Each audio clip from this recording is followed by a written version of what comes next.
Bien, mes chers amis, on va commencer.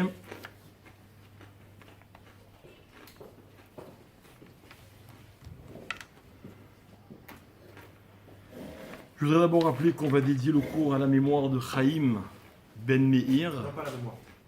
Ah, pardon. Donc, le cours, si tu veux, il amènera la refoua chez les mains à Chaim Ben Meir Ben Shoham.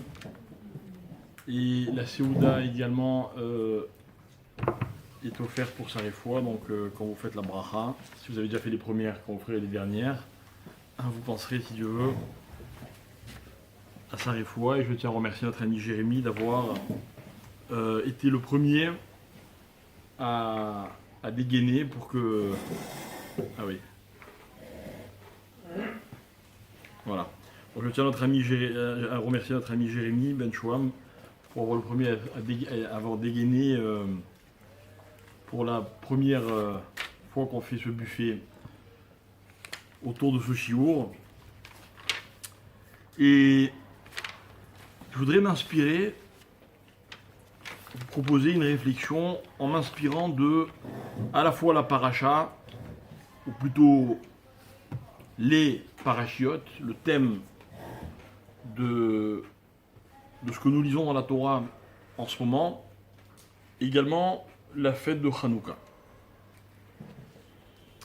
Vous savez donc que dans la paracha de Vayeshev, que nous allons lire ce Shabbat, on nous raconte que Yosef, qui malheureusement subit la jalousie de ses frères, va être vendu par eux et il va se retrouver en exil, en Égypte.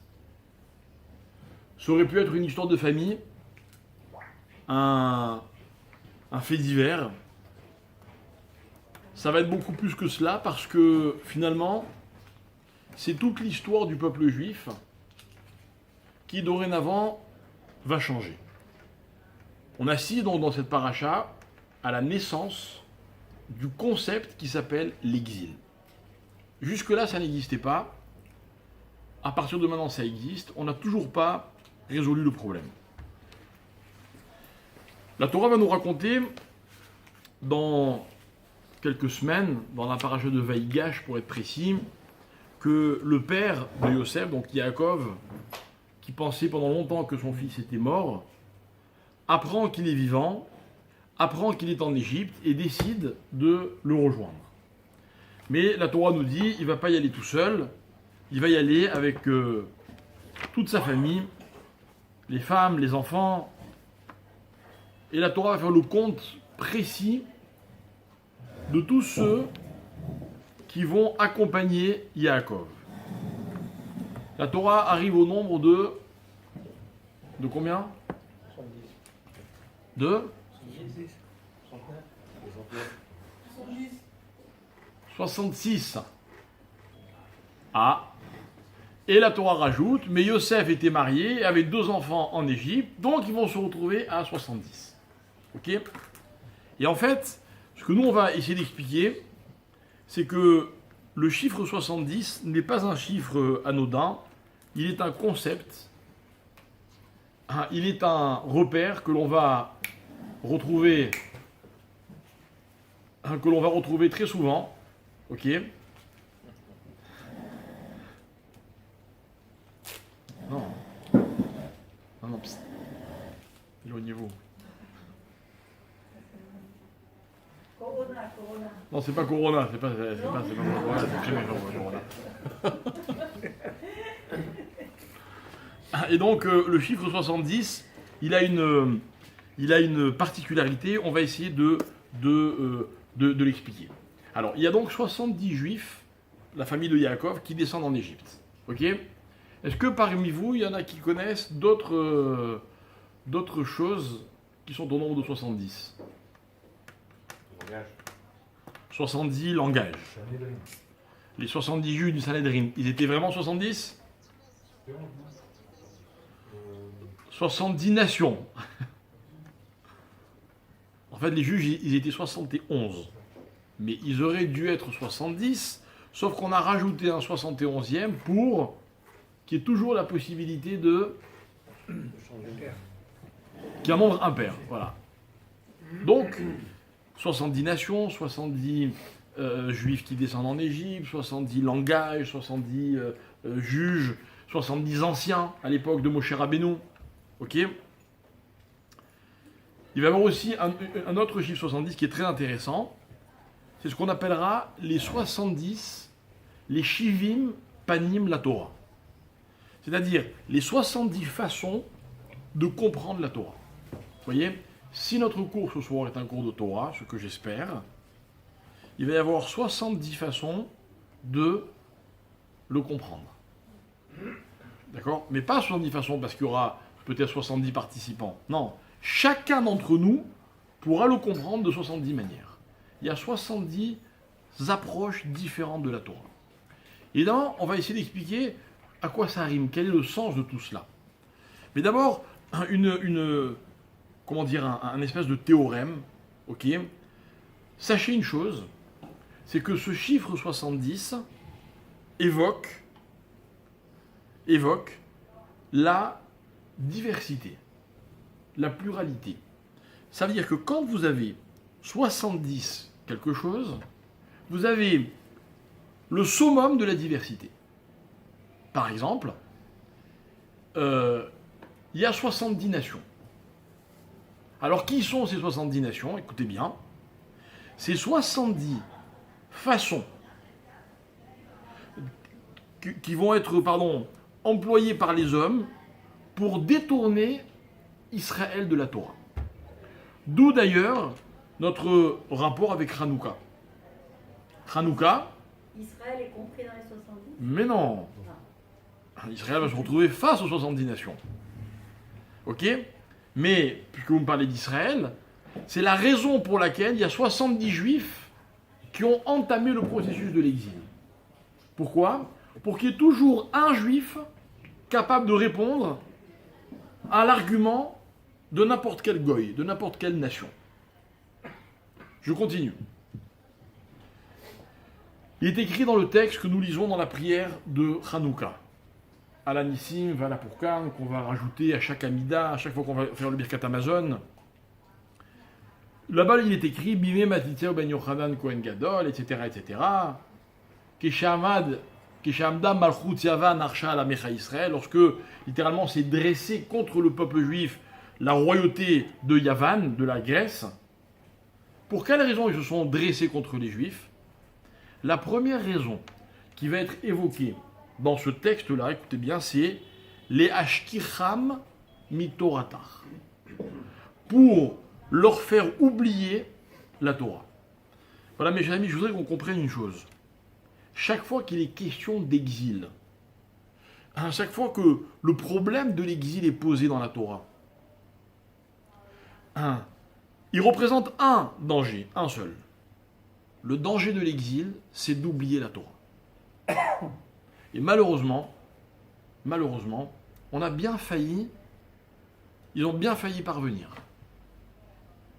Ils ont 70 moyens de nous faire oublier la Torah. Ce n'est pas le sujet, donc on ne va pas développer. Mais, rappelez-vous toujours qu'il y avait 70 juifs lors de notre descente vers l'Égypte, parce qu'il y aura toujours une réponse juive aux problèmes que les nations vont nous soumettre.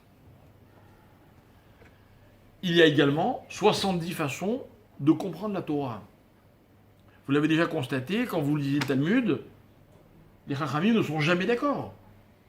Il suffit qu'il y en ait un qui parle pour qu'il y en ait un autre qui dise le contraire.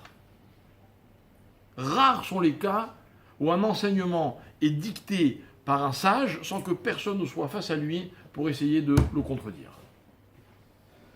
Et, attention, il n'y a pas deux sages qui discutent, il y a 70 façons d'aborder le problème, à chaque fois. À chaque fois.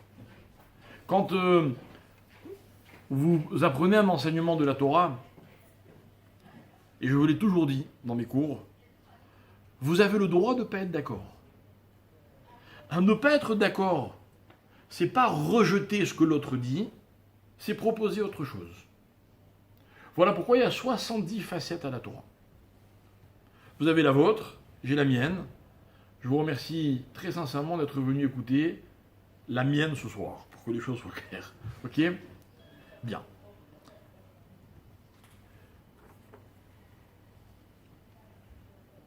On raconte que... Alors par exemple, pour essayer d'étayer cette idée que je viens de vous soumettre, il y a un texte très particulier, très intriguant, dans la Guémara de Kiddushin. Dans la Guémara, traité de Kiddushin, la Guémara dit la chose suivante, écoutez bien.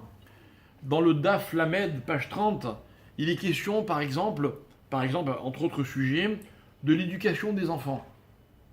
Et la Guémara demande quelles sont les obligations d'un père pour son fils, d'une mère pour son fils, ou pour sa fille, ou pour leur fille, ou d'un enfant par rapport à son père, etc. Et puis parmi les obligations, la Guémara dit qu'un père est censé apprendre à son fils la Torah. Ok? Si jamais il n'en était pas capable, il a le droit de déléguer quelqu'un d'autre pour le faire à sa place. Et puis la Guémara va poursuivre en parlant de la façon dont un père et un fils étudient la Torah. Et la Guémara dit la chose suivante. Ve'afilu av ubno ve'rav vitalmido sheyoshvim ve'oskim batorah. Et même un père et un fils, et un rave, un maître et son élève, lorsqu'ils sont assis et qu'ils étudient la Torah, na'asim oivim. Vous pouvez me traduire? Ennemi. Ils deviennent ennemis. Vous avez déjà vu un père et un fils qui étudient la Torah? Hein? Ils étaient ennemis? Si ce n'est pas le cas, ou vous êtes trompé sur la personne, ou vous n'avez pas encore commencé leur étude. Un rave et son élève, écoutez bien, ils n'étudient pas la Torah pour être d'accord. Attendez, je termine le texte. La Gemara dit Velo zazu misham ad shenaasim ke o avim. Mais ils ne terminent pas leur étude avant de devenir des amis. Ça veut dire quoi, mes chers amis? Ça veut dire que on peut ne pas être d'accord, on peut débattre comme des ennemis, tout en s'aimant comme des amis. Exemple, un père et un fils qui étudient la Torah. La Gemara n'envisage pas qu'ils soient d'accord. Ils vont pas être d'accord. Vous comprenez, on ne peut pas discuter de Torah et être d'accord. Par exemple, je suis en train de vous parler, vous êtes d'accord avec moi? Hein? Si c'est le cas, attendons quelques instants. Il y aura bien un moment ou un autre du cours où vous allez dire « Ah non, moi je suis pas d'accord. » Ok? Là, on sera vraiment rentré dans l'expérience de l'étude.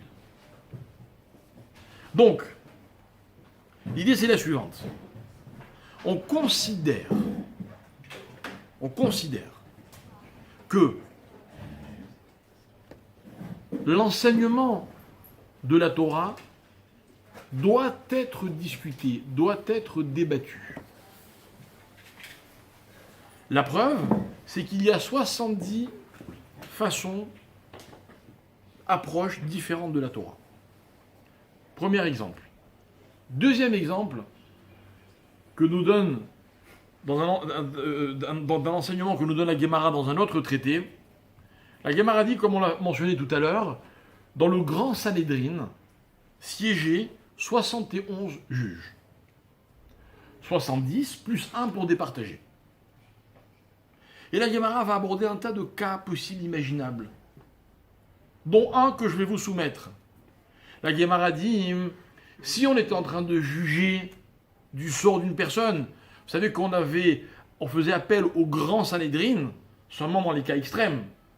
Dans la plupart des cas, le Beddin, c'était 3 rabbanim ou 23 selon les cas qui se rassemblaient. 71, c'était vraiment un cas exceptionnel. Ils sont réunis les 71. On vient leur soumettre le cas de quelqu'un qui va être, peut-être, condamné à mort. Donc on est dans un cas grave. Alors imaginons le cas, une personne a tué, des témoins sont présents, et il en a tout vu. Voilà comment ça s'est passé, il a fait ceci, il allait tuer, on l'a mis en garde, il a dit je le ferai quand même, etc. On lui a expliqué quel serait son châtiment. Il y a un tas de conditions pour qu'on puisse condamner quelqu'un, ce qui fait que c'est quasiment jamais arrivé. Mais toutes les conditions requises sont réunies. Et là, écoutez bien ce qui se passe, dit la Guémara. Les 71 juges sont unanimement d'accord pour que cette personne soit condamnée. La Guémara demande Ma'adin. Donc normalement, il est chayav, on est d'accord, condamné, c'est chayav. La Guémara dit pas tour. La Guémara dit comme ça. Si tout le monde est d'accord, c'est qu'il y a un problème. C'est une sorte de fou. Non, on nous avait toujours appris que l'unanimité était la preuve d'une réalité qui s'imposait à tout le monde. Et là, on m'explique que non. Si tout le monde est d'accord, c'est qu'il y a un problème. L'unanimité, excusez-moi. L'unanimité, c'est quand tout le monde est d'accord. Tout le monde. Ok ? Ça veut dire que l'une des conditions pour que le Sanhédrin soit, on va dire, validé dans sa démarche, c'est que les juges, qui étaient donc des chachamim, ne soient pas d'accord entre eux. Hein, mes chers amis, à part chez les juifs, on va vous apprendre une chose pareille. Non, mais c'est un truc de fou, quoi. C'est pour vous montrer à quel point on attache de l'importance au débat, à la discussion. Moi, j'ai toujours considéré que mon rôle d'enseignant n'était pas de mettre les gens d'accord. En d'autres termes, voilà comment je le dis plus simplement, si vous n'êtes pas d'accord avec moi, j'en ai rien à faire. Vous avez le droit. Pire, peut-être même que c'est ce que on attend de nous, qu'on ne soit pas d'accord. Alors évidemment, on peut philosopher pendant des heures, expliquer que, justement, l'intérêt d'un débat, c'est que chacun va être obligé d'étayer ses propres thèses, de confirmer ses convictions, de prouver, etc. Donc de se conforter dans ce que l'on pense. C'est vrai, c'est vrai. C'est vrai. La Guémara dit, par exemple, que la Torah ne s'étudie pas tout seul. La Guémara dit « O chavruta, o mituta ». Ça veut dire ou je suis accompagné, ou alors il vaut mieux la mort. C'est pas seulement un problème, comment dire, de place dans la société, ou de... Non. La Guémara, dans ce texte-là, elle parle notamment de l'étude de la Torah. Étudier seul, c'est nul. Ça n'a pas de sens. Ça n'a pas de sens. Parce que quelqu'un qui étudie seul, il a toujours raison. Quelqu'un qui étudie avec quelqu'un d'autre, d'accord, il arrive de temps en temps qu'il ait raison. Ça n'existe pas, vous rentrez dans une yeshiva, ok. Vous savez, une yeshiva, c'est un peu comme une bibliothèque. Vous avez déjà entendu une grande bibliothèque, ouais. Vous savez quelle différence il y a entre les deux ? Les décibels. Vous rentrez dans une bibliothèque, il n'y a pas un bruit. Vous rentrez dans une yeshiva, c'est impossible de vous entendre. Impossible. C'est le but. Et vous les voyez, vous dites, mais qu'est-ce qu'ils ont ? Pourquoi ils sont énervés ? Pourquoi ils se fâchent ? Pourquoi ils se fâchent ? Je vous assure, mes chers amis, l'expérience de se disputer dans le limoud, dans l'étude de la Torah, c'est une expérience que je souhaite à tout le monde. À côté, disputer un match de tennis ou un combat de boxe ou je ne sais quoi d'autre, ça n'a rien à voir. Ça n'a rien à voir. Vous croyez ferme en quelque chose. Et vous comptez sur l'autre pour vous prouver que vous avez mal réfléchi. Mes chers amis, comprenez que la satisfaction, vous l'obtenez soit quand il a gagné, soit quand il a perdu. Quand il a perdu, vous savez, vous aviez raison. Quand il a gagné, vous le remerciez de vous avoir montré que vous n'aviez pas raison. Voilà ce que c'est l'étude de la Torah. Et croyez-moi, vous pouvez vérifier dans n'importe quel yeshiva du monde, quel que soit l'âge de l'étudiant de Torah, il aura toujours face à lui quelqu'un pour le contredire. Pendant ma vie, j'ai une chance extraordinaire, c'est que quand j'étais à la yeshiva, j'étais dans une yeshiva pendant 4 ans. Le rosh yeshiva de cette yeshiva était un ami à mon père. Et il m'avait fait le cadeau d'étudier avec moi tous les jours. Quand je vous dis tous les jours, c'est tous les jours. 7 jours sur 7, j'avais mon moment avec lui. Des fois c'était 1 heure, des fois c'était 2 heures, des fois c'était 4 heures. Ça dépendait des périodes. Il y avait une période où c'était tous les jours 1 heure, d'autres où c'était tous les jours 4 heures, bref. Et au début, je ne comprenais pas le but de la démarche. Parce que forcément, il parlait, j'écoutais. Et j'avais du mal à imaginer qu'un jour, ça puisse changer. En l'histoire de quelques semaines, je me suis retrouvé, quand je vous dis je me suis retrouvé, c'est-à-dire que c'est une situation que vous ne pouvez pas préparer. Je me suis retrouvé en train de discuter et dire mais non, c'est pas comme ça. Mais ça, c'est pas le mieux. Le plus beau, c'est le regard de ce rave, qui avait peut-être 3 ou 4 fois mon âge, mais 1000 fois ma science et mon intelligence. M'écouter avec attention. Quand je vous regarde, vous auriez dû aller prendre des cours chez lui. Imaginez, ça veut dire, vous avez vu comme vous êtes concentré. Mais lui m'écoutait comme si la vérité allait sortir de ma bouche. Mais ça commençait même pas. Écoutez bien, il m'a pas seulement appris l'étude, il m'a appris l'expérience de l'étude. L'expérience de l'étude, elle passe par la parole et par l'écoute. En un mot, mes chers amis, par le débat. Rappelez-vous le chiffre 70, c'est le chiffre de la diversité. Il n'y a pas un avis, il y en a 70. Il y a 70 façons d'aborder n'importe quel enseignement de la Torah. Vous imaginez? Vous comprenez maintenant pourquoi les Chachamim n'ont jamais cherché à mettre les autres d'accord avec eux. On n'a pas le temps. Je ne peux pas mettre 70 personnes, 70 façons de voir le monde, la Torah, au diapason comme moi je parle. Alors je dis ce que j'ai à dire. Et puis certains seront d'accord, d'autres non. Et puis les désaccords ne seront pas toujours sur les mêmes détails ou sur les mêmes sujets. En un mot, on va étudier la Torah. Mes chers amis, il y a 70 nations. Parce que les nations ont toutes représenté une alternative. Elles ont toutes posé un problème. Mais il y avait 70 juifs qui sont descendus en Égypte parce qu'il y aura toujours une réponse juive au problème que les nations nous posons. Toujours. Voilà ce que c'est que 70. 70 juges parce qu'il fallait surtout pas qu'ils soient d'accord. Surtout pas. Parce que s'ils sont d'accord, on a perdu notre temps. On annule la procédure. Ça s'appelle un vice de procédure ou un vice de forme. Ça, que tout le monde soit d'accord, vous vous rendez compte? Vous vous rendez compte la sagesse d'un tel enseignement? Alors voilà, je voudrais que, à travers ce que je viens de vous expliquer, donc on va bientôt rentrer dans quelques heures dans la fête de Hanouka. Hanouka, vous le savez, c'est la commémoration de ce que l'Empire grec, reconnu par sa sagesse, son intelligence, sa logique, son attrait, cet empire a tenté, comme on l'a dit tout à l'heure, les ashtiram mitoratar, de nous faire oublier, de nous détourner de la Torah. Et ils n'ont pas réussi. Et dans leur dernier combat, ils ont tenté de rendre impure l'huile avec laquelle on allumait les veilleuses dans le Beth Amikdash. Et même ça, ils n'ont pas réussi. On a résisté. Une poignée d'hommes. Parce que le rapport n'a jamais été une question de chiffres ou de nombres. Mais les Chachamim vont expliquer que l'empire grec est symbolisé par ce qu'on appelle en hébreu l'obscurité. Regardez, dans le premier verset de la Torah, on nous raconte que Dieu a créé le ciel et la terre. Ça, vous le saviez, n'est-ce pas? Que nous enseigne le deuxième verset de la Torah? Je vais vous le dire. Il est écrit Veha Aretz Aïta.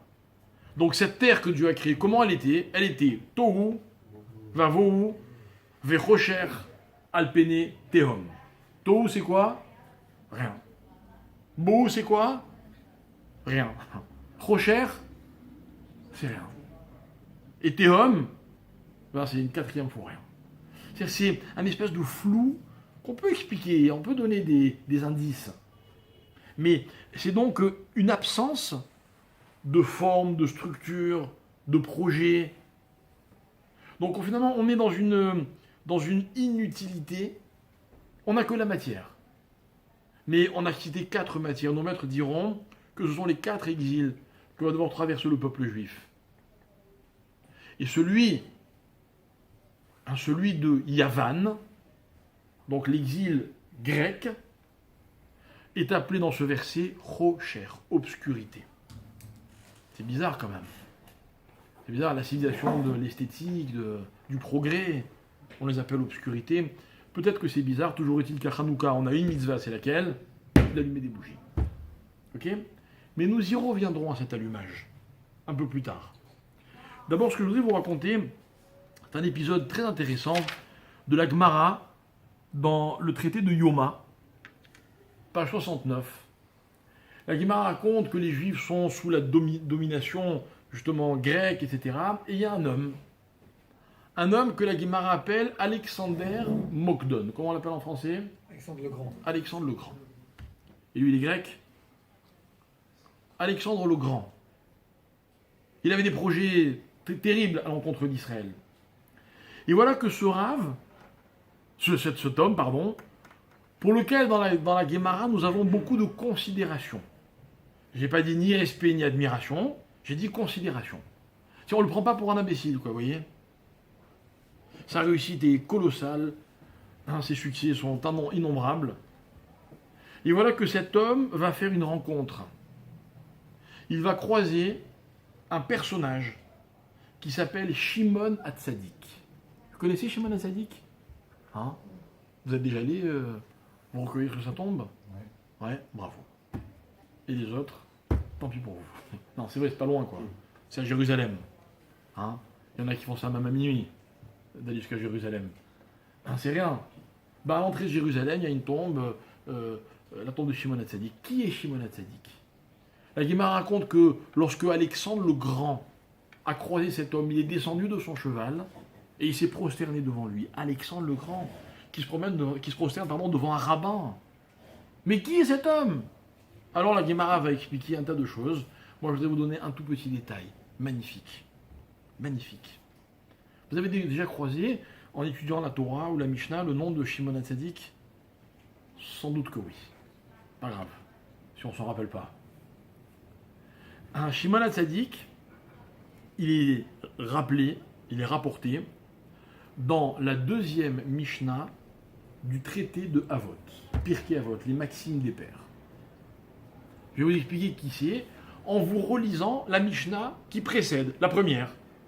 Dans la première Mishnah, on nous dit quoi? Moshe a reçu la Torah du Sinaï, il l'a transmise à Yehoshua, qu'il l'a transmise aux anciens, qu'ils l'ont transmise aux prophètes, hein, qu'ils l'ont transmise aux gens de la grande assemblée. D'accord? Les gens de la grande assemblée, mes chers amis, écoutez bien, c'est la dernière génération de la prophétie. Il y a eu l'ère de la prophétie dans notre histoire. Elle a disparu, elle s'est éteinte. À l'époque des gens de Anshek Knesset Agdola, des gens de la grande assemblée. D'accord? Écoutez bien. Jusqu'à la fin de l'époque de la prophétie, c'est-à-dire jusqu'à la fin de l'époque des Anshek Knesset Agdola, on n'avait jamais entendu un enseignement rapporté au nom d'une personne. Jamais. On n'avait jamais dit, Rabbi Intel disait ceci. Jamais. C'est-à-dire, on connaissait les enseignements de la Torah, à travers les hommes forcément, mais qui en fait recevaient une inspiration d'Hachem directement. C'était des prophètes. Et il l'a répercuté. Résultat, écoutez bien, jusqu'à la fin de l'ère de Anshek Knesset Agdola, on ne verra pas, au sein des Chachamim, on ne verra pas de marloquette. On ne verra pas de discussion. Comme si tout le monde était toujours d'accord. En même temps, ils étaient tellement inspirés, ça venait tellement de haut qu'on ne pouvait pas ne pas être d'accord. Deuxième Mishnah. Ah oui, pardon. La première Mishnah termine par Em Amrou Shelo Shadvarim. Eux ont dit trois choses. Le monde tient sur Torah, Avoda, Gimilut Chasadim. Deuxième Mishnah. Shimon Hatzadik Aya Mishiare Knesset Agdola. Shimon Hatzadik était l'un des derniers de la grande assemblée. Hu Aya Omer, il disait, etc., etc. Et voilà un nouveau phénomène qu'on ne connaissait pas. Hu Aya Omer. C'est le premier Rav de l'histoire à donner un enseignement en son nom. Alors rajouteront les Chachamim, écoutez bien, il dit elle est incroyable. Hein, c'est l'homme qui a inventé la marloquette. Puisque forcément, dès qu'il s'est mis à parler, il y a eu quelqu'un pour ne pas être d'accord. Tant que les hommes parlaient au nom de Dieu, il n'y avait pas de problème. Mais dès que les hommes ont commencé à parler, imaginez que maintenant vous venez me dire, voilà, j'ai entendu Rav un tel qui dit, bon ben... Et si vous me dites, ben moi je pense que... Ah ben alors je vais vous dire, attendez, mais moi je suis pas d'accord. C'est pas pareil, quoi. C'est-à-dire que Shimon, il a inventé le concept de la marloquette. Alors explique les Chachamim. Lorsque Alexandre le Grand l'a rencontré, lui, qui symbolisait l'intelligence, la culture, il est descendu de son cheval et il s'est prosterné. Parce que la culture, c'est rien. L'intelligence, c'est rien. Tant qu'il n'y a pas quelqu'un pour en débattre. Tant qu'il n'y a pas une confrontation. Il n'y a que la confrontation qui rend intelligent. Il n'y a qu'un enseignement, un débattu, qui est porteur d'un vrai message. Parce que tous les autres, il faut s'en méfier. Un cours de Torah, ce n'est pas une dictature. Ça ne veut pas dire que vous avez le droit de me couper la parole comme vous voulez, mais ça veut dire que vous avez le droit de ne pas être d'accord. Mieux, si vous n'êtes pas d'accord, même si vous n'avez pas raison, hein, ce qui est probable, je plaisante, en tout cas, vous permettrez à l'orateur d'enrichir son discours, d'enrichir sa conviction. Voilà ce que c'est le chiffre 70. Donc, pluralité, diversité, débat, discussion, confrontation. Voilà ce que c'est le chiffre 70. Voilà les nations. Même Alexandre le Grand va reconnaître la grandeur de Shimon HaTzadik parce que lui, il était dans le débat. Alors, mes chers amis, nous allons poursuivre en allant un petit peu dans une autre direction pour l'instant. Je voudrais rappeler avec vous une chose que vous savez peut-être, ou plutôt que vous savez sans le savoir, ou que vous ne savez pas sans savoir que vous l'ignorez, enfin peu importe. Vous savez que tous les matins on fait la prière. Alors vous ouvrez un livre de prière, il y a tout un ordre. Il y a comme des espèces de chapitres, il y a des thèmes dans la prière. Par exemple, on va commencer la prière par... C'est quoi le début de la prière? Modé, non, ça c'est pas encore la prière, ça. Ça c'est avant la prière. C'est l'introduction. Enfin, c'est quand on se réveille. Non, c'est pas ça. La prière, elle commence quand? En général, il y a un horaire dans les synagogues à l'heure à laquelle commence la prière. On commence quoi? Hein? Il y a pire? Il y a quelqu'un qui a pire à me dire? Non, Shachar, c'est le matin. Ah, merci. Le début de la prière, c'est ce qu'on appelle la ptira, les korbanot. C'est toute la partie dans laquelle on raconte les sacrifices. Voilà comment ça se passait. Ok? Malheureusement, souvent dans les synagogues, le début de la prière, c'est, comme quelqu'un l'a dit, je ne veux pas savoir qui c'est, Odou. Mais Odou, on a raté le début. Odou, c'est déjà la deuxième partie de la prière. C'est ce qu'on appelle les psouké des Imra. Et puis après, je vais aller vite. Après les psouké des Imra, il y a les berachot du schéma, les fameuses bénédictions du schéma. Puis après, il y a le schéma. Puis après, il y a la Hamida. Puis après, il y a Tachanoun, expiation, supplication. Puis après, il y a Ashré avec la Kedusha. Et puis après, il y a des psaumes, on termine. Écoutez bien, mes chers amis, parce que je vais juste aller à l'essentiel. Il y a un savant mélange dans la prière, un savant dosage de deux notions. Deux notions qui sont inhérentes à la prière, qui sont peut-être même le sens même de la prière. Deux notions que vous connaissez peut-être, qu'on appelle yira et Ahava. Je traduis simplement. Ira, c'est la crainte. Ahava, c'est l'amour. C'est-à-dire que dans la démarche qui consiste à prier, il y a deux thèmes qui sont évoqués. Il y a des prières qui sont de type Ira, dans lesquelles j'exprime ma crainte. C'est quoi la crainte? La crainte, c'est le respect. La crainte, c'est la distance, c'est l'éloignement. Hein, c'est parce que, mes chers amis, respecter quelqu'un, c'est savoir garder ses distances quand il faut. Et puis il y a d'autres passages de la prière dans lesquels, au contraire, le thème sera l'amour. C'est quoi l'amour? C'est le rapprochement. Ok? Les gens qu'on aime, on veut être proche d'eux à tous les niveaux. Mais nos maîtres se posent une question. La question, je vais vous la soumettre, mes chers amis, et je peux d'ores et déjà vous dire, vous n'allez pas être d'accord avec ma question. Elle ne va pas vous plaire, ma question, donc évitez-moi les débats inutiles, vous avez raison. Mais non, ma question n'en est pas moins une bonne question. Comment un homme peut-il avoir le droit de parler à Dieu? Comment c'est possible?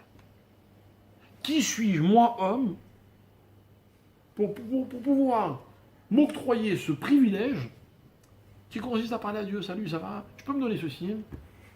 C'est vrai. Lisez la Lamida. Hein. Allez, donne-moi un peu d'intelligence, un peu de... Bon, allez, pardonne-moi pour tout ce que j'ai fait. Hein. Puis la santé, puis l'argent, la parnassa. Et puis tant qu'on y ramène tous les juifs en Israël. Et puis, tu sais, tous les ennemis, tu nous les effaces. Hein. Et puis... Oh, mais t'es qui, toi? T'es qui? Un samedi après-midi, devant chez nous, on a vu passer le Premier ministre, le Rosh Hamshala. D'accord? Que veulent faire tous les gens qui voient passer le Rosh Hamshala devant eux? Qu'est-ce qu'ils rêvent? De lui parler. Mais vous ne pouvez pas lui parler. Il a des gardes du corps, il a des machins, même si vous lui parlez, il vous fait un, et puis il continue ça. Vous ne pouvez pas lui parler. C'est normal. Ça se comprend, non? C'est le Rosh Hamshala. Ah, et Dieu? Dieu, on peut lui parler comme on veut? Comme à notre père. Comme à notre père? Tu sais combien il a d'enfants? Hein? Il a fait l'homme à son image. C'est déjà pas mal comme cadeau. Tu devrais t'en suffire. On ne parle pas n'importe Comment? Il est dans l'imaginaire. C'est pas concret comme Netanyahou tous les mois. Bon, ça dépend de votre perception. Ça, c'est la 71e. Mais dans les 70 premières, Dieu, il est très concret. Moi, il est avec moi tout le temps. Mais ça reste dans l'imaginaire, même si c'est du concret. On est d'accord. Non, c'est pas dans l'imaginaire. Je suis combien ce que vous voulez dire? Vous voulez en fait parler d'un dialogue qui est différent. Ok, mais il faudrait quand même avoir le droit de lui parler à Dieu. Parce qu'on lui demande quand même des choses. On se sent vachement proche de lui. On a le droit ou pas? Lui, il nous parle, nous on se sent. Ah oui, il te dit quoi? Dans la Torah, il nous parle à nous. Il a parlé. La Torah dit qu'il a parlé. Et puis, le roi Hamshala aussi nous parle. Sans arrêt. Non mais mes amis, pourquoi je dis que vous n'allez pas d'accord avec ma question? Parce que on nous a toujours appris qu'il fallait parler à Dieu. On nous a toujours appris, comme tu l'as dit, que c'était notre Père, qu'il attendait que ça, que c'était même un devoir, que... Donc c'était super légitime, quoi. Mais moi, avant cette conviction qu'on a tous, je me pose une question, je dis, mais de quel droit? Et ma question, vous savez pourquoi? C'est pas des bêtises, j'ai une preuve. Quels sont les premiers mots de la Hamida? Ça veut dire quoi? Hachem. Sefatai tiftar, ouvre mes lèvres, Ufi agite ilatera, pour que je puisse te parler. Parce que Dieu, si tu m'ouvres pas les lèvres, jamais je pourrais te parler. Rien que d'y penser, je suis muet. D'accord? Alors, écoutez bien. Quand je dis que dans la prière, il y a un certain équilibre entre Ahava et Ira, c'est de ça que je veux parler. C'est-à-dire que quand on parle à Dieu, on ne fait pas que demander des choses. Pas que demander des choses. Il y a aussi toute une partie de la prière dans laquelle on dit qui il est. On rappelle sa grandeur, sa puissance, son rôle, etc. Ok, alors, on n'a pas le temps, hein. On n'a pas le temps, mais dommage. Parce qu'il y en avait le temps, je vous aurais expliqué pourquoi les corbanotes, c'est ceci, et les psoukés des Imra, c'est cela, et les baréchou, c'est encore autre chose, et après, il y a machin. Mais on n'a pas le temps. On va se concentrer juste sur l'essentiel étant le schéma et la Hamida. Ah, il est très tôt en fait. Le schéma et la Hamida, c'est angoissant quand Ravi dit ça au bout d'un coup. Hein. Le schéma et la Hamida. Alors voilà mes chers amis, vous connaissez plus ou moins le schéma et la Hamida? Pouvez-vous me dire, entre schéma et Hamida, qu'est-ce qui est Ira et qu'est-ce qui est Av? Soit vous me répondez, soit je vous interroge un an. Le schéma, ça va voir. Schéma Av. Qu'est-ce que quelqu'un n'est pas d'accord? À part moi. Hein? C'est l'un et l'autre, le schéma. C'est Ah le non, premier. j'aurais pas posé la question. Hein? Moi, je suis pas d'accord non plus. Pourquoi? Parce que je suis d'accord avec toi. Parce que c'est une affirmation, je sais pas. Bien fait. Il dit parce que le schéma c'est une affirmation. Et alors? Alors, si c'est une affirmation, donc c'est Écoute Israël. donc c'est Ira ou Ava? Ira. Ira. Et pourquoi l'Amida serait Ava alors? Il y a une part d'Amida d'Abraham, Yitzhak, Yaakov. Aïe, t'as bien commencé. Le schéma en entier ou pas? Non, le schéma en entier, Tout le schéma, c'est un même thème. Alors écoutez bien mes chers amis. Le schéma, c'est Ira. C'est la crainte. Pourquoi c'est la crainte? Parce que dans le schéma, comme vous l'avez dit, je ne discute pas. Je cite des versets dans lesquels on me raconte qui est Dieu. Hachem Elokeinu, Hachem Echad, c'est notre Dieu, il est un. Ah, je dois l'aimer, mais pas n'importe comment, de tout mon cœur, de toute mon âme, de tous mes moyens. Et ça continue. Et avoir des enfants, et leur enseigner la Torah, et mettre la mezouza, et mettre les téphilines. Et si j'écoute les mitzvot de Dieu, bah tant mieux pour moi. Et si jamais j'écoute pas les mitzvot de Dieu, connaissez la suite? Dans le deuxième paragraphe du schéma. Si c'est pas Ira, ça c'est quoi? On nous parle de châtiments éventuels qui sont terribles. Terribles. Donc c'est Ira. Et pourquoi la Hamida c'est Ahava? Parce que dans la Hamida c'est facile, je demande tout ce que je veux. Tout ce que je veux. Comme je l'ai dit tout à l'heure, donne-moi ceci, donne-moi cela. Et j'en rajoute, je rentre avec un caddie qui est vide, je sors avec un caddie qui est... C'est virtuel cette fois-ci. Ok? Maintenant, il y a une anomalie. Pourquoi? Parce que la Hamida, je dois la dire debout. Et le schéma, je dois le dire assis. Maintenant, quelle est l'attitude la plus Ahava? Debout ou assis? Hein? Assis, Debout. assis, c'est La évident. Hamida. Quand on est assis, on est à l'aise. Mais bien sûr, et il n'y a qu'à voir. C'est évident. D'accord. Vous êtes là, peinard assis, et moi, je bosse. Ok? Alors pourquoi la Hamida qui est avant, on l'a dit debout, et le schéma qui est Ira, on le dit assis?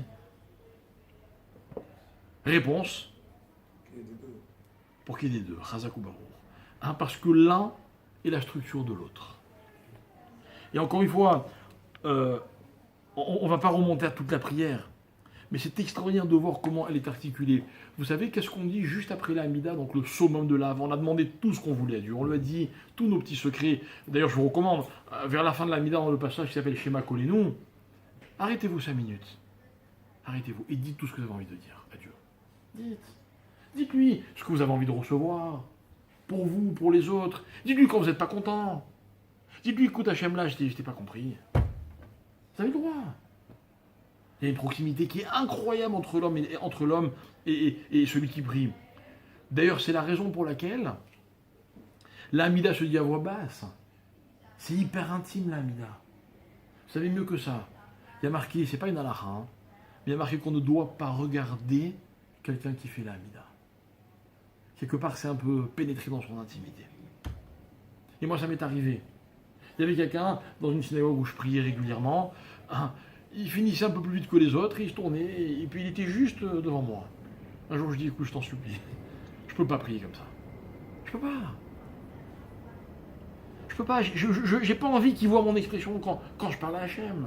C'est trop intime. Alors qu'est-ce qu'on dit juste après l'Amida? Hachamnu, Baganu, On redescend sur terre. Ah oui, on n'oublie pas quand même que nous avons fauté et nous avons fait ceci et cela. Vous voyez, ça recadre un peu, quoi. Il y avait un peu trop, il risquait d'avoir un peu trop de Ahava, hop, on nous a remis à notre place. Et toute la prière, c'est comme ça. Et je vous assure, la prière est une aventure extraordinaire. Extraordinaire. Hein, parce que dedans, on se resitue par rapport à Dieu et on resitue Dieu par rapport à nous. C'est magnifique. On ne sort pas de chaque prière identique. Bon, vous allez me dire, on ne rentre pas dans chaque prière de la même manière non plus, c'est vrai. C'est vrai. Mais quand même, dire tous les jours, 3 fois par jour le même texte, et garder cette même, intensité. Parce que la Hamida est une découverte. Découverte de ma relation avec Hachem. Voilà pourquoi on aime prier. Voilà pourquoi on aime prier. Voilà pourquoi la prière, elle a une place centrale dans l'accomplissement de la Torah. Alors, on a expliqué donc qu'il y avait Ahava, qu'il y avait Ira, mais que la Ahava n'avait pas de réel sens s'il n'y avait pas aussi de la Ira. Ok ? Bien.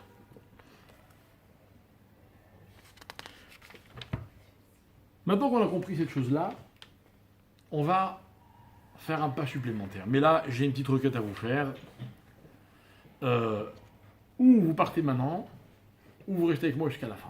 Surtout vous, mesdames, parce que ça risque de ne pas vous plaire. Voilà, je vous dis franchement, je m'arme de beaucoup de courage, ok, et je vais vous dire des choses qui peuvent ne pas vous plaire.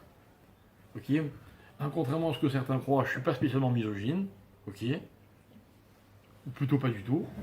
Mais je vais vous dire des choses, encore une fois, il va falloir m'écouter jusqu'au bout, parce que c'est... On est copains, d'accord ? Bien. Alors voilà. Je vais rapporter ce que les Chachamim disent dans la première Mishnah du traité de Kiddushin. Vous la connaissez, celle-là ? Alors, je vous la récite, d'accord ? Il y a marqué comme ça. Haïcha niknit bishlosha drachim. Ça veut dire quoi ? Il y a un courageux qui veut bien traduire. Elle était achetée.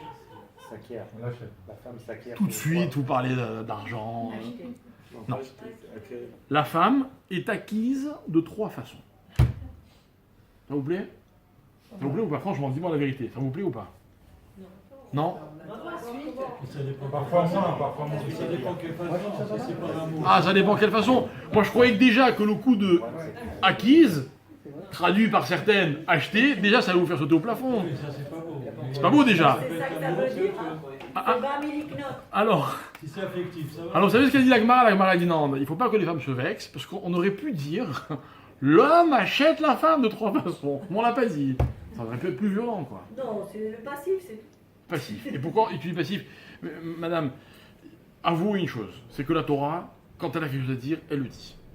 Elle le dit. Si elle avait voulu parler de façon active, comme vous dites, elle aurait dit l'homme acquiert la femme de 3 manières. Pourquoi elle a dit la femme est acquise de 3 manières ? J'ai une bonne réponse, ça va vous plaire. Ah, parce qu'il faut quand même lui demander son avis. C'est une halakha. La halakha, si elle n'est pas d'accord, le mariage, ça ne marche pas. D'accord ? C'est si, imaginez, le mari lui met la bague au doigt de force, il y a 4 personnes qui la tiennent et lui qui lui met la bague, les 4 personnes c'est la belle-mère, les belles-sœurs, vous voyez, ok, ça marche pas, c'est pas un bon mariage. Bon, on a fait un petit progrès, hein, mais il reste du chemin. Alors maintenant, voyons quelles sont les 3 manières. La Gemara dit, la Mishnah dit, Bekesef, Beshtar ou Bebia. J'explique, Kesef c'est l'argent. Ça vous plaît d'être... Ça vous plaît ? En général, quand on l'achète, c'est avec l'argent. Ça vous plaît ou pas ? Non. Non ? Qui a dit non ? Moi. Toi. Envisagerais-tu ton mariage, que je souhaite très prochain si Dieu veut, ok ? Une roupa pendant laquelle on dirait au khatan, t'as pas une petite bague pour la kala ? Non, elle veut pas Kesef. C'est ça que tu viens de dire ? Pas de bague ? Non, ça va. Ah, j'étais sûr. Kesef, c'est la bague. Ah, vous vous rendez compte? On a un peu rendu romantique l'histoire de l'argent. Pas forcément. Hein? Pas forcément. C'est mon copain, c'est le copain du... Ça commence à 50 centimes. Oui, mais d'accord, mais pourquoi on fait la bague? Pour Kesef. Donc on a quand même un peu rendu romantique l'histoire de l'argent. T'as raison, on aurait pu... Ça aurait pu être avec un stylo. D'accord? Bien. Shtar, c'est quoi shtar? Un contrat. Ça vous plaît? Hein? C'est la ketouba. D'accord? La ketouba, mes chers amis, il faut quand même que je vous rappelle que c'est un document qui existe depuis Moshe Rabbeinu. Ça veut dire qu'à travers l'histoire, à l'époque du Moyen-Âge, à l'époque de tout ce que vous voulez, hein, quand le statut de la femme n'était pas très clair ailleurs, chez nous, il y avait déjà un contrat dans lequel l'homme s'engageait vis-à-vis de sa femme avec les mêmes termes que celui par lequel il s'engage en 2020 et bientôt en 2021.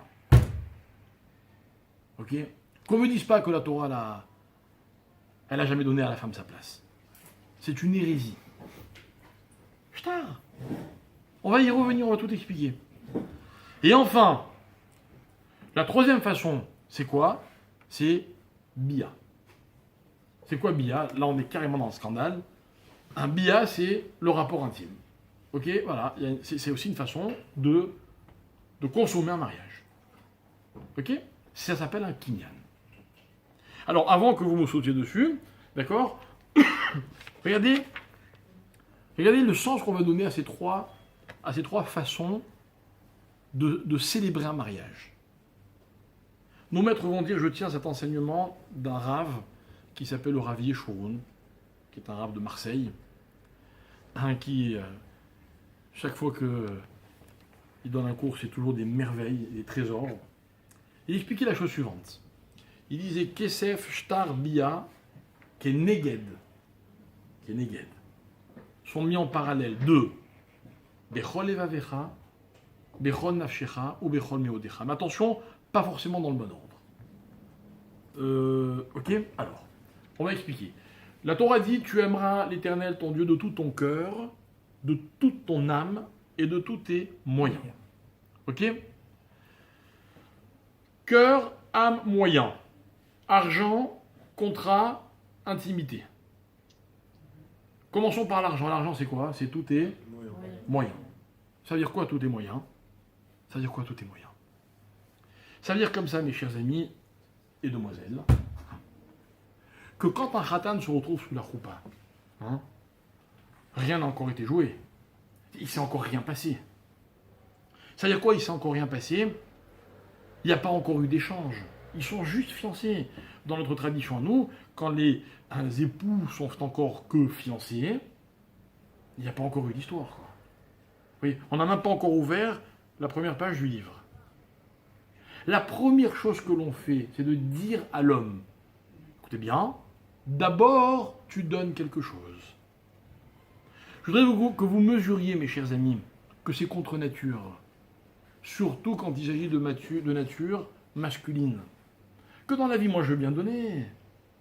Mais contre quoi? Ou tu sais quoi? Donne-moi, et après, je te donne ce que tu veux. Franchement, quand vous devez donner, c'est pas plus facile de le faire quand vous avez d'abord reçu?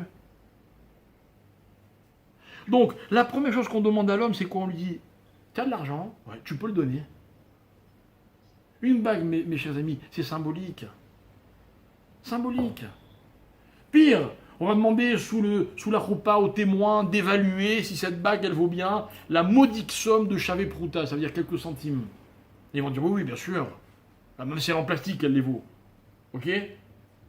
Ça veut dire genre, c'est pas combien il te donne qui compte. Ce qu'on attend d'un homme pour qu'il ait le privilège d'épouser une femme, c'est pas qu'il donne beaucoup, c'est juste qu'il soit prêt à donner. Qu'il soit prêt à donner. Bechol meodecha. Quand quelqu'un est prêt à donner, vous voulez que je vous dise combien il est prêt à donner? Bechol meodecha. Tout ce qu'il possède. Dans la vie, vous croiserez deux types de personnes. Celles qui sont prêtes à donner et celles qui ne sont pas prêtes à donner. Point. Celles qui ne sont pas prêtes, elles ne donneront jamais rien. celles qui sont prêtes à donner, sont capables de tout donner. Ça dépend des circonstances, mais dans le fond, elles sont capables. C'est-à-dire que quand un mari donne une bague, mesdemoiselles, sachez mesurer ce moment. Au moment où il vous donnera la bague, ce sera une façon de dire si vous savez y faire. Hein? Facile comme excuse. Il est prêt à tout donner. La preuve, c'est qu'il n'a encore rien reçu en échange. Ça, c'est le premier point. Ensuite vient shtar. C'est quoi shtar? Moi, je vais vous raconter mon expérience. Moi, à chaque fois que j'ai le bonheur et l'honneur de célébrer une choupa, vous savez que ce que je fais, je dis au khatan, à quelle heure c'est la choupa? Et alors il me dit, admettons, 18h. Ok? Je dis, ok, rendez-vous à 17h45. Et sachez que même si je suis en retard partout, en général au mariage, quand je les célèbre, je suis pas en retard. Enfin, j'ai un retard homologué, en général, personne ne s'en rend compte. Parce qu'ils sont plus en retard que moi. Ça, c'est une question d'expérience. C'est vrai, ça m'est arrivé une fois ou deux, je reconnais, c'était des accidents de parcours, mais je sais que c'est pas des moments où on fait attendre. Mais je demande à ce que, avant que ça commence, avant tout, d'abord on passe un moment, j'ai besoin qu'il soit super concentré. Je le prends, je l'isole, et je dis, mon petit, je vais te faire signer un document. Dans ce document, tu sais ce que tu vas faire en un mot. En un mot, il va faire quoi? En un mot, écoutez bien, il va s'engager. Messieurs, si vous voulez bien boucher vos oreilles quelques secondes, mesdames et mesdemoiselles, vous savez ce que ça veut dire s'engager pour un homme? Vous mesurez l'effort que c'est pour lui? Il a envie de tout, l'homme, de tout, sauf de s'engager. Ouais. Qu'il soit célibataire, déjà marié, père de famille, grand-père, tout ce que vous voulez. Si l'homme pouvait ne pas s'engager, il serait le plus heureux du monde. De nouveau, il n'a rien reçu, et on lui dit d'abord tu t'engages. Et on lui fait signer Ketouba. Quelqu'un m'a demandé pourquoi la Kala elle signe pas la Ketouba. Vous savez quelle est la réponse? C'est tellement à son avantage qu'on n'a pas besoin de sa signature. C'est évident qu'elle est là, qu'elle est d'accord. C'est la vérité. Si je vous fais un contrat dans lequel je vous donne tout ce que je possède, vous avez besoin de signer? Non. Quand on fait un chèque, l'autre il signe. Au dos peut-être, ça se voit même pas. Et encore, il fait un gris-gris, ça passe. Un gribouille. Non, mais c'est parce que nous, on s'est engagé à rien. C'est ce que nous disons. D'accord? Non mais, vous avez compris? Non, écoutez bien. Il nous reste Bechol Evavecha ou Bechol Nafshecha. C'est quoi l'engagement? L'engagement, c'est Bechol Levavecha. C'est quoi le cœur d'une personne? Le cœur, c'est ce qui bat en la personne, ce qui l'anime. Un engagement, mes chers amis, n'est valable que quand il est total. Total. Vous savez, un jour, un rabbin m'a posé une question. À l'époque, je n'étais pas du tout rabbin. J'étais pas marié d'ailleurs. Et il m'a posé une question. Il m'a dit, mais pourquoi les femmes se marient? Pourquoi? C'est vrai, franchement, beaucoup de contraintes, beaucoup plus que les hommes. Beaucoup plus. Et il y a des choses, mesdames, sachez, si on avait pu les faire à votre place, on l'aurait fait avec plaisir. Mais on ne peut pas. On est très compatissants. C'est vrai, quoi. Vous n'aurez pas à y mettre enceinte à la place de vos épouses. J'en aurais rêvé. Ok? C'est pas possible. C'est pas possible. Je parle pas maintenant de ce qui se passe dans les couples, la cuisine, la lessive, la machin, etc. Mais c'est rarement la femme, l'homme qui a le plus mauvais rôle. J'avoue. Alors, mesdemoiselles qui n'êtes pas encore mariées, écoutez bien, la question que je pose à celles qui sont déjà mariées, vous êtes folles? Pourquoi vous acceptez? Ou plutôt non, contre quoi vous acceptez? Contre quoi? Contre quoi? Contre de l'envape, une promesse de rêve. Enfin, on vous promet de vous faire rêver. C'est pas que la promesse est un rêve. Alors écoutez bien, pas du tout. Pas du tout. En fait, dans la vie, on est tous prêts à jouer n'importe quel rôle contre un engagement. Parce que quand vous épousez un homme, vous ne savez pas vraiment qui il est. Vous ne savez pas vraiment qui il est. Et quand vous saurez qui il est, ce sera déjà trop tard. Alors il vous faut un indice qui soit vrai, fiable. Cet indice, mes chers amis, c'est l'engagement. C'est quand un homme y met tout son cœur dans son engagement. Voilà ce que j'explique au Khatan. Je dis, mon cher ami, tu t'engages à... Il y a toute une liste. Et attention, hein, il n'y a aucune concession possible. Vous savez pourquoi? Parce qu'il y a marqué dans la Ketouba, et même hein, si elle est prête à renoncer à mon engagement, je m'engage à le faire quand même. Vous voyez, il n'y a pas où aller, quoi. Attendez, il mérite quand même, non? Il mérite de vous épouser, ce jeune homme hein, qui est héroïque. D'accord? Mais ça, c'est rien. Hein, ça, c'est rien. On arrive au cœur du sujet. Le cœur du sujet, c'est la troisième façon de célébrer le mariage, c'est Bia. Bia, c'est l'intimité dans un couple. Bia. C'est un peu grossier, non? C'est trivial. Quoi, ça veut dire qu'il fut un temps où c'est comme ça que ça se passait? Eh bien, il faut que je vous dise une chose, oui. Oui. Jusqu'à ce qu'un jour arrive un homme qui s'appelle Rav. Rav, c'est un des maîtres du Talmud, mais qui a un statut particulier. Vous savez que les maîtres de la Mishnah s'appellent Tanaïm, Tana au singulier, et les maîtres de la Gemara s'appellent les Amoraïm, Amora au singulier. Jamais, au grand jamais, un Amora peut discuter contre un Tana. Ce sont deux ligues complètement différentes. Il y a eu la période des Tanaïm, elle s'est un jour terminée, alors a démarré la période des Amoraïm. Écoutez bien ce que ça veut dire. Ça veut dire que si un Amora n'était pas d'accord avec un Tana, on ne l'écoutait que s'il trouvait un Tana qui pensait comme lui. Sinon, on ne pouvait pas discuter. Impossible. Je sais qu'aujourd'hui, ça paraît complètement dépassé comme mode de pensée, ok, mais dans les écoles dans lesquelles j'ai appris, hein, on a toujours fait attention de ne pas dire « je ne suis pas d'accord avec Maïmonide ». Non. On dit « je ne comprends pas ce que disait Maïmonide ». On n'a jamais dit « je ne suis pas d'accord avec ce que disait Rabbi Meir ». On a dit « si je pouvais comprendre ce que disait Rabbi Meir ». C'est très différent. Ok? C'était pas très moderne comme approche, comme façon de s'exprimer. Mais c'est pas grave, on n'est pas obligé de toujours être moderne. C'est pas grave. On peut des fois garder ce qui appartenait à d'autres temps et qu'on voudrait surtout ne pas changer. C'est possible. Voilà, c'est un des exemples. Mais Rav, il avait un statut spécial. La Gemara, elle dit Rav, Tana ou Palig. Il était Amora et il pouvait discuter contre les Tanaïm. Rav, c'est un phénomène. D'ailleurs, on l'appelle Rav, tout court. Quand vous disiez Rav, c'était lui. Et un jour, Rav a dit, attention, j'interdis que les hommes épousent des femmes par le biais de la bia. Par la relation. Non, d'abord Kesef, Shtar et après bia. Mais il ne s'est pas arrêté là, Rav. Vous savez ce qu'il faisait? Quand il entendait qu'il y avait un homme qui avait épousé une femme par bia, la Gemara, elle dit, il allait et lui cassait la figure. Il le frappait. Il dit, t'as pas honte? C'est comme ça que tu respectes ta femme? Ça veut dire quoi? Ça veut dire quoi? Alors écoutez mes amis, ce que je veux vous dire se trouve en fait écrit dans la Torah noir sur blanc. La Torah, il faut juste savoir la lire.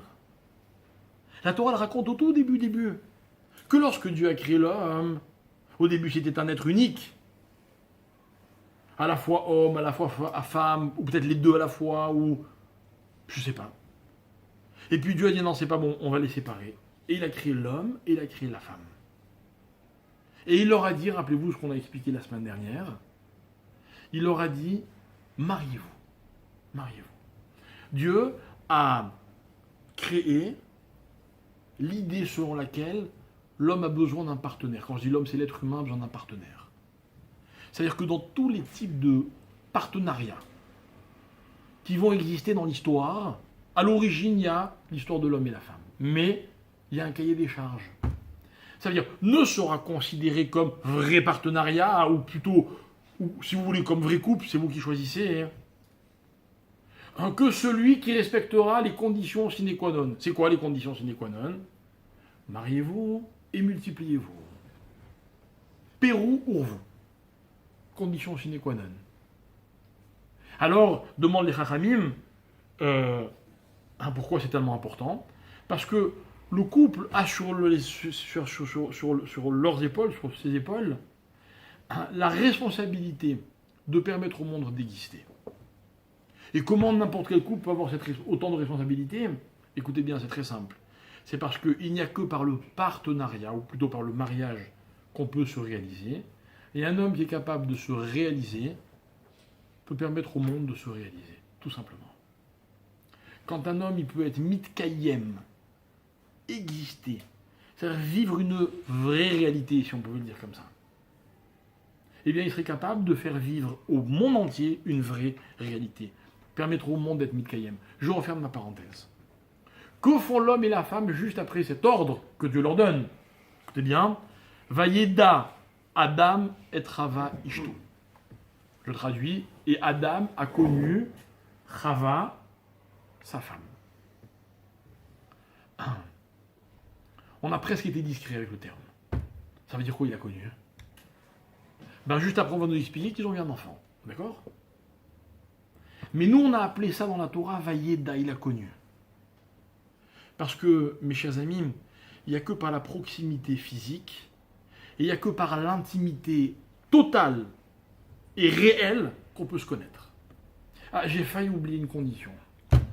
Vayeda, Adam il a connu Chava, Ishto, quand elle était sa femme. Ça veut dire qu'en fait, explique les Haramim, tout cet acte-là, toute cette expérience qui s'appelle l'intimité, quand c'est dans le cadre que je viens de citer, alors ça permet quoi? Ça permet quoi? C'est quoi le verbe qui a été utilisé?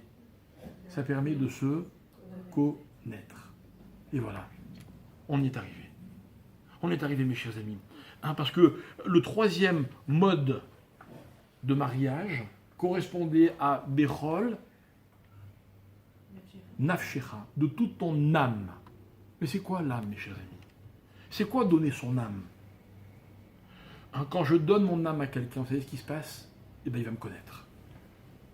Et pour qu'il me connaisse, il faut que je lui donne toute mon âme. Et la relation, elle est très facile à faire. Quand est-ce que je donne toute mon âme? Ça veut dire la possibilité à l'autre de me connaître à travers une expérience, une seule, qui s'appelle l'intimité. Quand elle est dans le cadre qui s'appelle le mariage. Voilà ce que c'est Bechol Nafshecha. Mes chers amis, le même acte en dehors du mariage, ça ne peut pas être Bechol Nafshecha. De toute ton âme, pas possible. Et un mariage, un couple qui se regarde dans les yeux, dans le fond des yeux, en se disant des mots doux, c'est pas Bechol Nafshecha. Ils ne peuvent pas se connaître. Pour pouvoir se connaître, il faut tout. Il faut tout. Et pourquoi je vous parle de ça maintenant? Quel rapport avec notre cours? Alors le rapport, il est très simple. Revenons d'abord à ce que nous disions juste avant. Yira et Ahava. C'est dans le schéma. Dans le schéma. Qui est, rappelez-moi, sur quel mode? Mode Yira. Crainte, éloignement, respect, distance. Que la Torah m'explique comment on va célébrer un mariage. Avec 3 conditions. C'est-à-dire 3 étapes, 3 expériences. 3 dimensions. 3 dimensions. Dans lequel l'homme va devoir jouer un rôle capital. Vous croyez que quoi? Que quand on dit Aïcha Niknit, c'est parce qu'on a rabaissé la femme et on a levé l'homme? Pas du tout. On a voulu charger l'homme. En disant, mon petit, la femme elle va s'impliquer parce que c'est sa nature. Et toi, on n'est pas sûr. On va s'en assurer. Et la Torah, elle a chargé l'homme. Et on n'a jamais vu dans la Torah qu'on dit à une femme, vous êtes prête à donner de l'argent ou à donner... Non, ne donnez rien. Donnez rien. On sait qui vous êtes. Magnifique. Magnifique. Et c'est comme ça qu'ils vont se connaître. C'est-à-dire qu'en fait, un homme, il va connaître sa femme. Une femme, elle va connaître son mari. Et alors, eh bien, ce qui va se passer, c'est que grâce à sa femme, l'homme, il va mieux se connaître.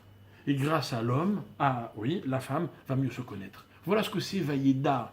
C'est Vayeda au carré, vous comprenez? Vayeda dans tous les sens du terme. On se connaît à la perfection. On est dans l'expérience de la connaissance. Ira et Ava. C'est quand même incroyable que ce soit dans le schéma mode Ira qu'on nous dit Ve'afta et tu aimeras. Vous savez pourquoi? Parce que quand on aime, c'est facile. Tout est facile quand on aime. Le problème, c'est quand on n'aime pas. De quoi je parle? De quoi je parle? Je parle de tous ces couples qui se sont un jour formés parce qu'ils se sont un jour aimés. Et qu'à un moment de leur histoire, ils ont l'impression qu'ils ne s'aiment plus. Ils sont désemparés, on fait comment maintenant? Et vous savez ce que je leur réponds? C'est pas grave. On va recréer la ira et de ça va naître la hava. On va créer le respect. On va essayer de se connaître mutuellement, de se découvrir ou de se redécouvrir si vous préférez. Vous pouvez même dire de se redécouvrir, j'en ai rien à faire. Vous pouvez ajouter autant de que vous voulez. Ça peut se passer autant de fois que vous le voulez, à l'infini. On a 120 ans, c'est très long devant nous. Mais tout ça, c'est quoi le but de l'expérience? C'est la connaissance et de se connaître. Et est-il possible que des couples s'aiment et ne s'aiment plus? Oui. Vous savez pourquoi? Vous savez pourquoi? Parce que la raison d'être d'un couple, c'est le débat. C'est le débat. C'est la diversité. Et vous savez où se trouve la diversité dans un couple? Hein? Messieurs, vous savez où ça se trouve? Pourtant, vous n'épousez qu'une seule femme. Alors, vous ne pensez qu'à elle. Vous n'aimez qu'elle. Alors, où se trouve la diversité? Je vais vous dire. À chaque nouvelle phrase que vous allez prononcer, elle aura quelque chose à dire. À chaque fois que vous allez avoir envie, vous allez penser, vous allez croire en quelque chose, eh bien elle croira, elle pensera et elle dira autre chose. C'est normal. C'est comme ça que Dieu nous a créés. Heureusement qu'il n'a pas eu besoin de nous faire à 70, mais c'est la même idée. L'idée de ce débat, duquel naît ce que nous avons appelé la vraie connaissance. Vous vous rendez compte? Si j'épousais l'égal de ce que je suis, j'aurais très vite fait le tour, j'aurais très vite dire je connais. Et pire, j'aurais eu l'impression de me connaître. Mais quand j'épouse ce qu'il y a de plus différent de ce que je suis, il me faut toute une vie pour connaître. Donc toute une vie pour me connaître. En d'autres termes, pour savoir si j'ai raison ou si j'ai tort. Voilà mes chers amis ce que c'est ce chiffre 70. Voilà ce que c'est l'exil. Voilà ce que c'est l'obscurité de Hanouka. Parce que maintenant, regardez comme les choses prennent un sens magnifique. C'était quoi la mitzvah de Hanouka? Hein? C'était quoi la mitzvah de Hanouka? Comment? Ouais. Allumer. Ça veut dire quoi allumer? Écoutez bien.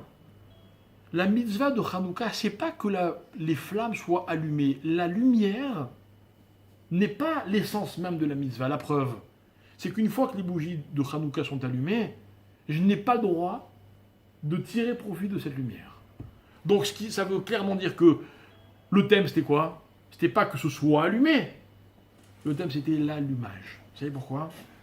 Parce que si la lumière c'est la vérité, dans la vie ce qui compte, c'est pas de l'avoir trouvée, mais c'est de la chercher. Et c'est tout le thème du débat. Le débat, mes chers amis, quelle est sa vraie dimension? Et on terminera sur cette idée. La vraie dimension d'un débat, c'est qu'elle me permet en permanence de chercher ce qu'est la vérité. Quand je suis seul, j'ai toujours l'impression d'avoir trouvé la vérité. Quand j'ai quelqu'un face à moi, c'est marrant, j'ai l'impression de jamais l'avoir trouvé. Rappelez-vous ce que je vous ai plusieurs fois rapporté, ce que dit la Gemara dans le traité de Chagiga. La Gemara qui dit Yagata ou Matsata Ta'amin. En français, ça donne qui cherche, trouve. C'est une assurance que la Gemara me donne. Celui qui cherche, il finit toujours par trouver. Mais la Gemara n'a pas dit qu'est-ce qu'il allait trouver. La Gemara n'a jamais dit que celui qui cherche une chose finira par la trouver. La Gemara m'explique que celui qui cherche, il trouve au présent. Il a déjà trouvé.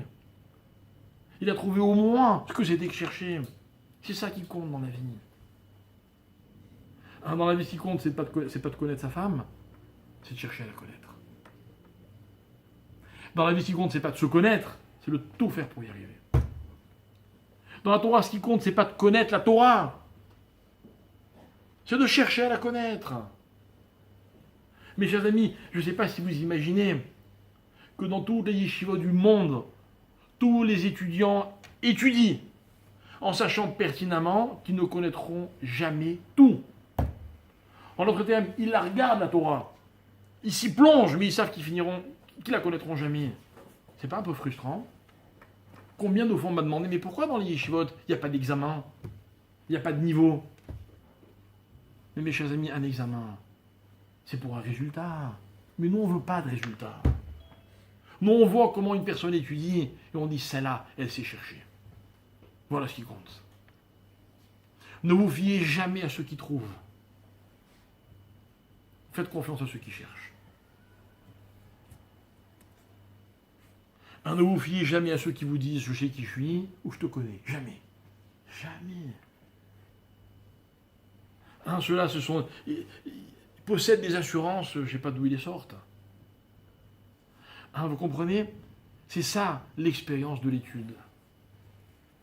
L'expérience de l'étude, c'est celle qui me permet de chercher la vie. Il y avait une histoire que mon père à la Vache à l'homme racontait très souvent. Une histoire de cet homme qui était très respectable et qui avait une très belle situation et qui était lui-même un grand maître, avait une fille qui devait sûrement être très jolie, pour que l'histoire ait un sens. Et il cherchait donc le meilleur parti pour sa fille. Où va-t-on chercher le meilleur parti pour sa fille? Dans une yeshiva. Il demande la permission au rav de la yeshiva qui lui est accordée. Il fait un cours aux élèves dans lequel il pose une magnifique question. Et il dit à tous les élèves de la yeshiva, celui qui trouve la réponse, je lui donne ma fille. Ils avaient dû voir sur Facebook à quoi ressemblait la jeune fille. Ok, donc tout le monde s'active pour trouver la réponse. Et le père en question s'assoit dans la yeshiva, dans le Beth Midrash, et il y passe 3 jours. Pendant 3 jours, les élèves défilent, avec des propositions de réponses qui sont systématiquement rejetées. 3 jours passent, tout le monde a tenté, personne n'a réussi. Dépité, le père décide de rentrer chez lui. Bredouille.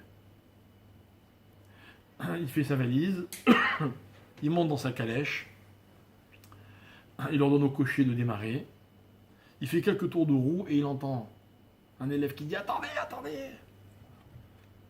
Très heureux, pensant qu'il y en avait enfin un qui avait trouvé la réponse. Il ordonne au cocher de s'arrêter. L'élève de la yeshiva arrive et le père lui dit « Alors, t'as trouvé la réponse ?» Il lui dit « Non, vous allez quand même pas partir sans me la donner. » Alors il lui dit, en fait, toi, t'arrêteras jamais de chercher, si j'ai bien compris. Et donc, il lui a donné sa fille. Parce qu'on ne mesure pas une personne par rapport à ce qu'elle a trouvé. On la mesure par rapport à sa capacité de chercher. Voilà ce que c'est allumer, mes chers amis, dans la vie. Allumer, c'est pas repousser l'obscurité, on ne sait pas. On ne sait même pas si ça va tenir. Mais ce qui compte, c'est d'allumer. Voilà pourquoi on étudie la Torah, mes chers amis. Quand je dis on étudie la Torah, c'est pas une petite heure kiffante avec un beau buffet 1 fois par semaine. Hein. Non, étudier, c'est se mettre à fond. C'est vraiment chercher, quoi. Voilà pourquoi on se marie. Voilà pourquoi on prie. Parce que dans la prière, on se cherche. On se cherche. On ne sait pas très bien si on est dans la ira ou dans la hava ou dans les deux à la fois. On cherche à se positionner. C'est ça qui compte, mes chers amis. Et pour chercher correctement, et ce sera notre dernière phrase de ce cours de ce soir, pour chercher correctement, il faut ne jamais chercher seul. Jamais. On n'étudie jamais la Torah tout seul. On ne se fait jamais une idée sur quelque chose tout seul. Et je peux vous rassurer, on ne cherche jamais son conjoint tout seul, parce qu'on est convaincu que lui aussi, il est en train de chercher. Voilà, merci beaucoup.